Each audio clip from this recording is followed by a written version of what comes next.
Okay, our today's discussion is about the module of the physics, and we reach to the lesson number 9. The topic, the old topic, the oscillations, waves, and the resonance is continued. And today we will discuss about the heat and the change of phase, traveling the waves, energy and the momentum, and superposition. This will be our task today.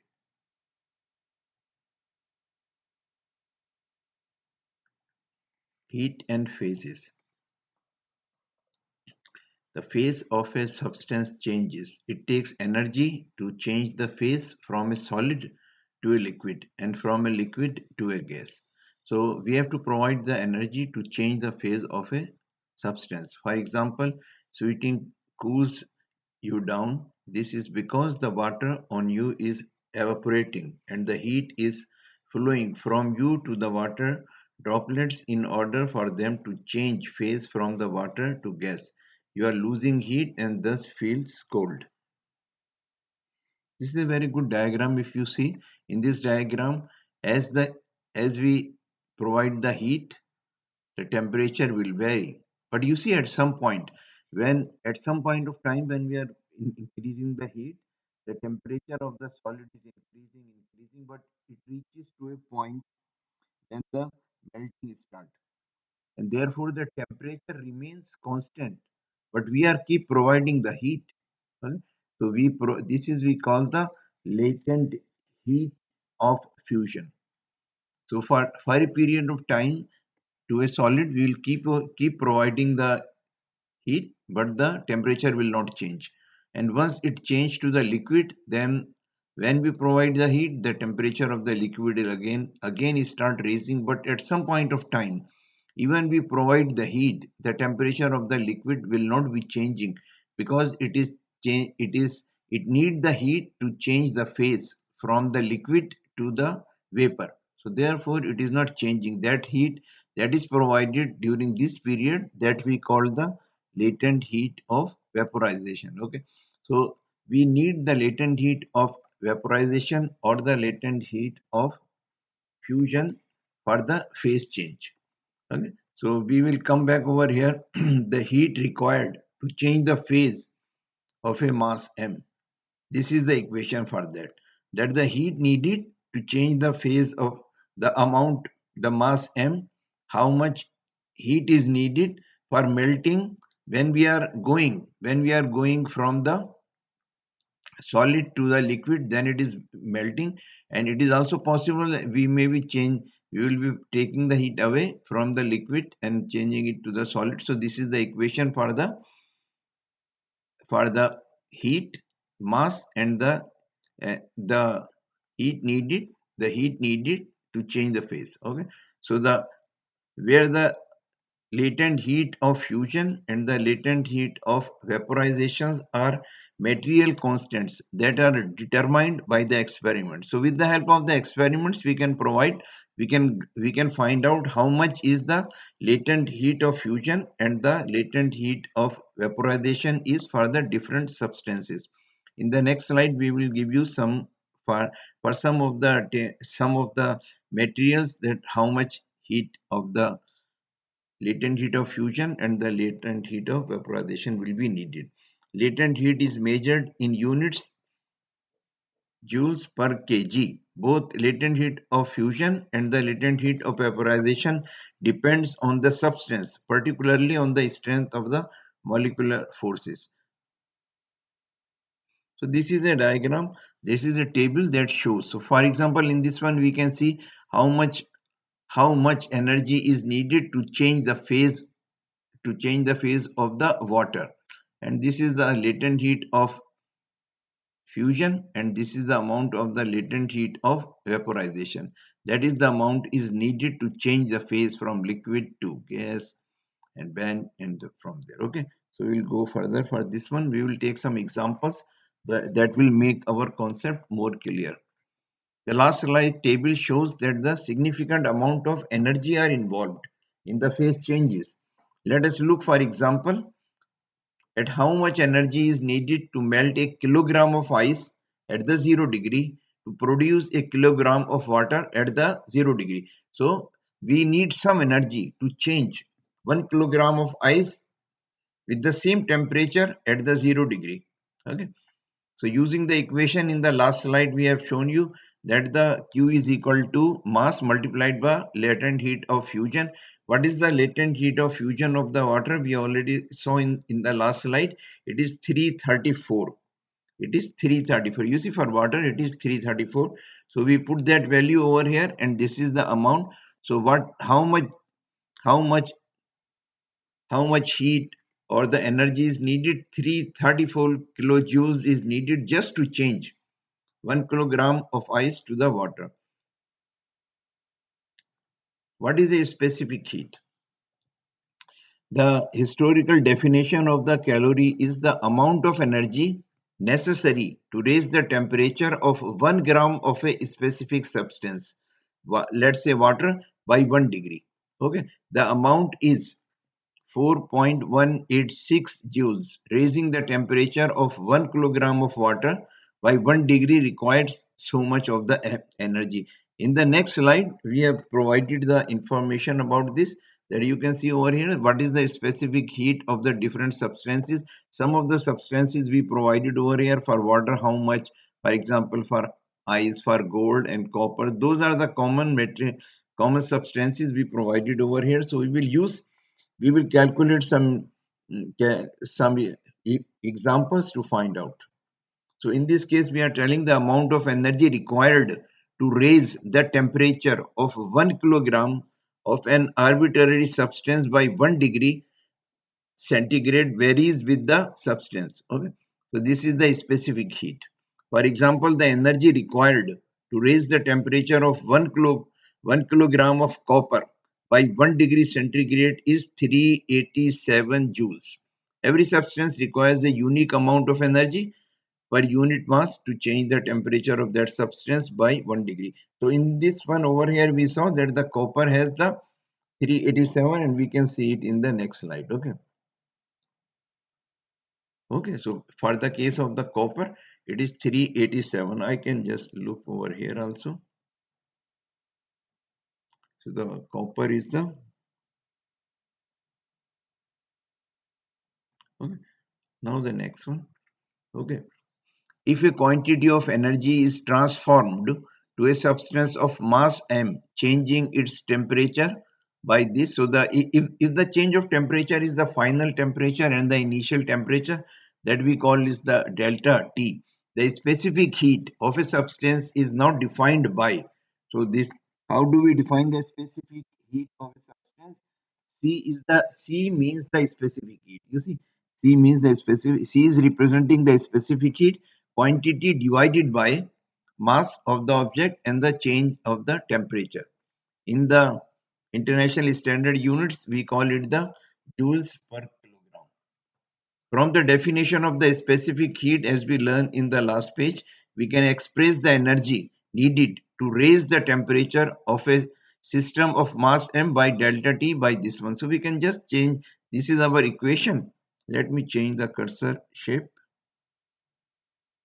Okay, so in this equation, if we just put it over here, the Q is equal to C multiplied by M multiplied by delta T. So this equation is a very useful, and we will be using it in the few examples. The energy required to raise the temperature of half kilogram of water by 3 degree, for example, is that the Q is equal to the, what is the mass, is half kg. So we provide half kg. What is the value of the specific heat? We saw it from the last table, and then we put the temperature difference is 3 degree. So we can see it from there. C is provided by the, we can check the C is water is equal to 4.186. Yeah. Okay, so we provided the value 4.4816.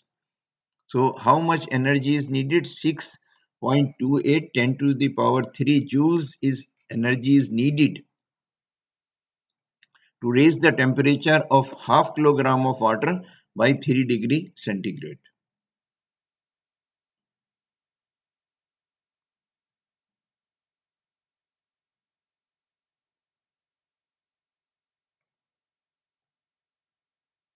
Example 1, this is quite a lengthy example, but it will give us the idea that the how we will be using the latent heat and how we will be using the specific heat. So calculate the final temperature from the phase change. We are cooling the soda with the ice cubes, which is every day we are using this thing. Yeah, three ice cubes are used. In this example, we will be using the three ice cubes are used to chill a soda at 20 degrees centigrade. So we need so we have three ice cubes are used to chill a soda at 20 degrees centigrade with the mass is equal to 0.25 kilogram. Okay, the ice is at 0 degree and each ice cube has a mass of 6 gram. So soda is the 0.25 kilogram and there are three pieces of the ice cube and each is at a the weight is 6 gram. Assume that the soda is kept in a foam container so that heat loss can be ignored. In real life, there will be heat losses. Assume the soda has the same heat capacity as the water. Find the so this is one of our another assumption that there is no heat loss, and this is another assumption that assume the soda has the same heat capacity as the water. Find the final temperature when all ice has melted. So there we have three cubes of ice. We have three cubes of ice, each of 6 gram, and we will be finding how much energy will be needed. Okay, solution. So in this case, you see, we need two things to be done. The ice cubes are at the melting temperature 0 degree. So our ice is at 0 degree. Heat is transferred from the soda to the ice for melting. So the melting of the ice requires into two steps. Okay, first the phase change occurs and the solid ice transform into the liquid that will be needing our latent heat of fusion. Okay, water at the melting temperature, then the temperature will be to raise to temperature will provide to because the soda has to be chilled down. Okay, so this there are two phases will be there. One will be needing the latent heat of fusion and the second will be needing the specific heat when it is changing, when it is raising the temperature. One when the phase is changing and the second when the temperature is rising. Melting yields water at 0 degrees, so more heat is transferred from the soda to this water until the water plus the soda system reaches the thermal equilibrium. So we will be solving this particular equation case. Now the heat transfer to the ice. What is the value of the heat transfer is equal to mass multiplied by the latent heat of fusion plus the mass of the ice multiplied by the latent heat of fusion and then the temperature difference. So this will be the temperature that the time will be needed for the okay, this is the temperature we need for this. Okay, the heat given off by the soda is how much heat will be given. Now the Q is equal to, we know that the soda is equal to mass of the soda and then the specific heat of the soda, then the temperature final and then this is the temperature 20 we need. Since no heat is lost, we are assuming that there is no heat is lost. So therefore the heat provided by the ice that will go to the soda.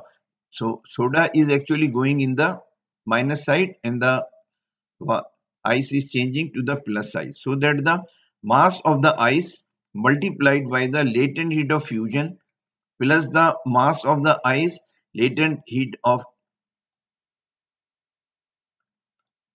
and the specific heat and then the temperature difference. So this will be our equation.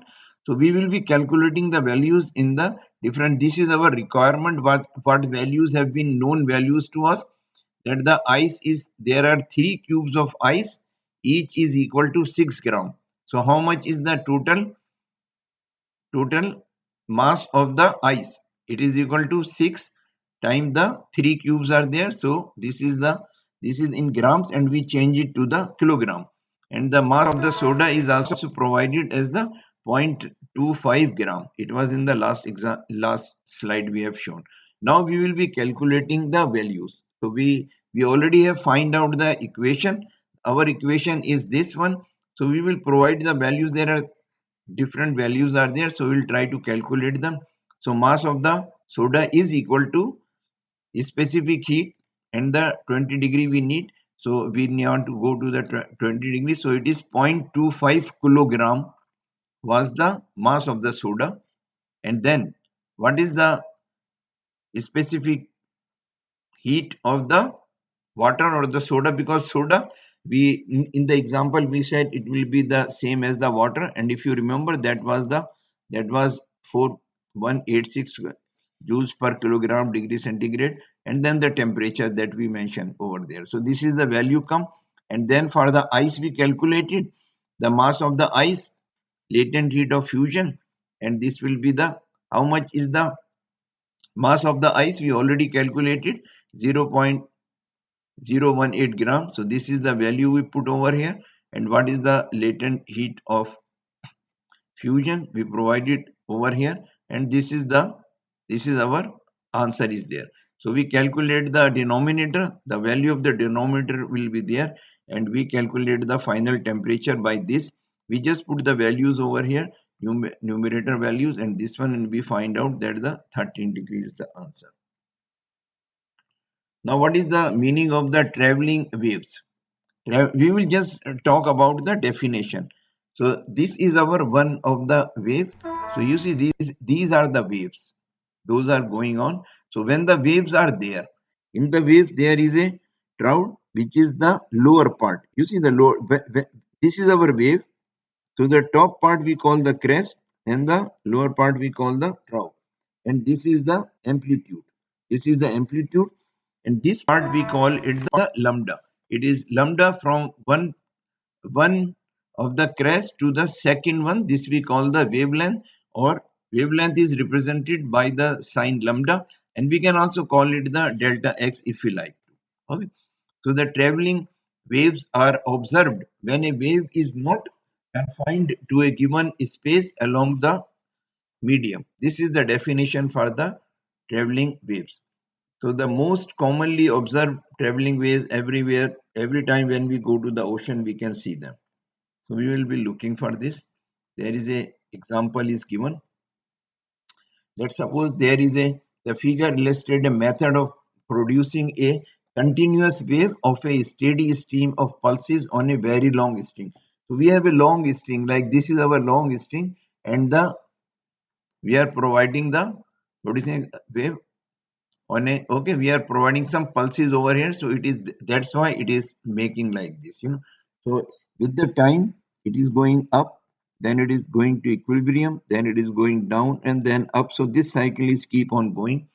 Okay, so one end of the string is connected to a blade. So you see this is our string, and this string is connected to the blade. Said okay, blade that is set vibrant. So if you will vibrate this thing, this blade, as the blade oscillates vertically with the simple harmonic motion, a traveling wave moving to the right is set up in the string. The figure consists of the views of the waves at the intervals of the 1/4 of a period. So you see this is the first quarter, second quarter, third quarter and the fourth quarter. Okay. So it is showing this period. Note that each small segment of the string such as P oscillates vertically in the y direction with the simple harmonic motion. So they are just taking any point, could be this one or any other. In this one we mark this one is the P. So P is moving. You see it goes up, so it reaches to the top, and then it is going down, and then finally it is, and so it is keep moving in this direction. Okay, that most that must be the case because each segment follows the simple harmonic motion of the blades. Every segment of the string can therefore be treated as a simple harmonic oscillator vibrating with the same frequency as the blade that drives the string. So this is the blade that is vibrating, and it is actually providing the energy for this string. So this particular case we will be discussing. Okay, one method of producing the traveling waves on a continuous string, as in the last slide, the left end of the string is connected to a blade that is set vibrating. Every part of the string, such as point P, oscillates vertically with the simple harmonic motion. This example we will be solving. So if I will go back and I will show you. Okay.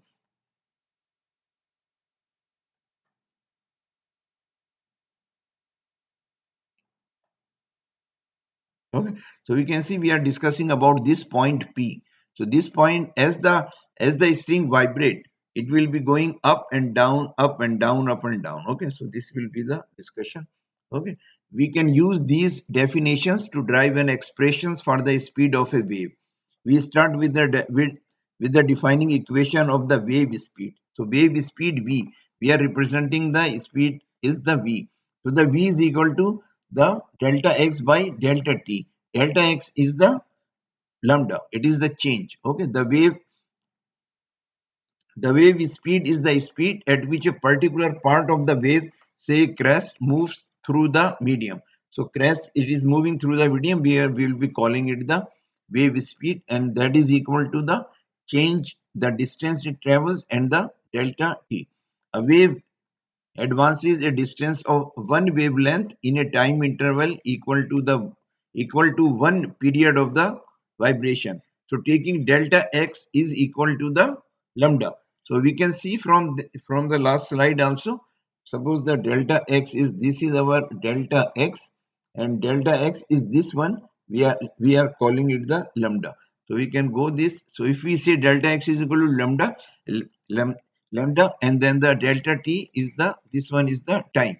We see that the, what will be the definition in the wave speed is equal to the, we are replacing delta x by the lambda divided by the time. Okay, so divided by the time, this will be our equation we can use.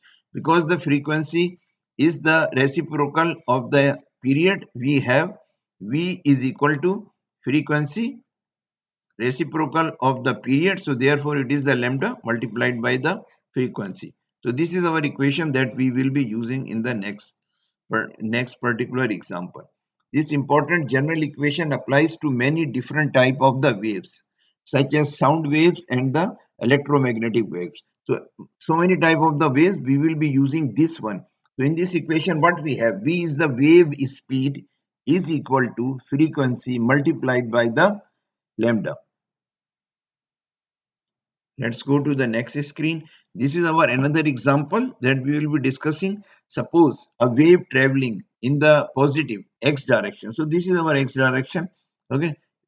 In the picture figure A, find the amplitude.